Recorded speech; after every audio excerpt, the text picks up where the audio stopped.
Let me start by going back a little bit. I think three of us initially would have been described sort of like, non-Trump people. Yeah. And in different ways and shapes and form, we were all vocal about it because of what was presented to us through the filter of the media. And we've all gone through an evolution in large part by meeting the person.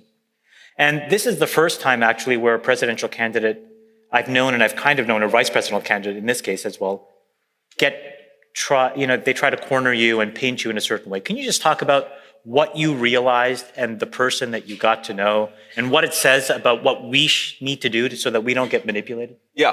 So first of all, when Biden was running against Trump, one of the things the media tried to do is to say, well, you have these two guys who are a little bit older than average, and both of them clearly aren't fully with it.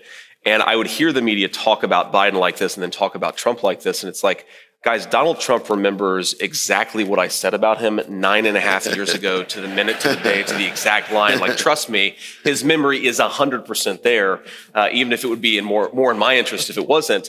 And, what changed for me, I mean, two things. I mean, one, Chamath, you just sort of hit on this, is a lot of the things the press said about Donald Trump and says about Donald Trump are just straight up fabrications. And so if you think the press is like biased, that's one thing. But if you think the press is fundamentally trying to tell you the truth, even if it's in a biased way, and then you realize that like Donald Trump never called white supremacists very fine people after Charlottesville, a total fabrication of the American media, it's like, okay, what other things am I hearing about Donald Trump that are actually not true, right? The second thing is, we talked about this a little bit last night, but look, if you go back to the year of my birth, which is 1984, there's this chart that's really interesting, and it tracks corporate profits, the wages of workers, and the size of government. And for pretty much my entire life, the wages of workers were stagnant, corporate profits were going up, and the size of government was going up. And there was a 4-year period where the wages of workers outpaced the size of government corporate profits. It's the 4 years that Donald Trump was president.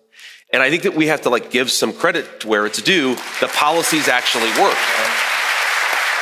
And if you go into the presidency saying, I don't think Donald Trump's going to be a good president, and then lo and behold, he's the best president, at least in a generation, it's like, okay, time to change my mind, admit to myself, but also to all the people who listen to